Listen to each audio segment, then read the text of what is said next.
Hello friends, நான் உங்கள் ராஜ்குமார். இன்று நாம் சைல்டு பிளானோட 2 சீக்ரெட்ஸை பற்றி பேச போகிறோம். உங்க சைல்டுக்கு நீங்கள் எந்த பிளான் பர்ச்சேஸ் பண்ணினாலும் முதலில் இந்த 2 விஷயங்களை மனதில் வைத்துக் கொள்வது மிகவும் முக்கியம். ஒன்று, பாலிசி வாங்கும் போது உங்கள் சைல்டு 8 வயதுக்கு குறைவாக இருந்தால் 2 ஆண்டுகளுக்கு பிறகுதான் உங்க குழந்தையின் ரிஸ்க் கவர் தொடங்கும். அல்லது 8 வயதை நிறைவு செய்யும் போது இதில் எது முந்தையதோ. இரண்டாவதாக, சைல்டு பிளான் பர்ச்சேஸ் செய்யும் போது நீங்க கூடவே PWB ரைடரை வாங்க வேண்டும்.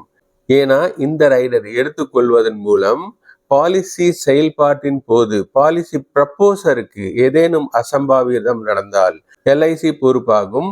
உங்கள் பாலிசியின் மீதமுள்ள அனைத்து தவணைகளையும் இது தள்ளுபடி செய்கிறது. இது போன்ற யூஸ்ஃபுல்லான இன்ஃபர்மேஷனுக்கு இன்றைய எங்க சேனலை சப்ஸ்கிரைப் செய்யவும். Ensure and be secure.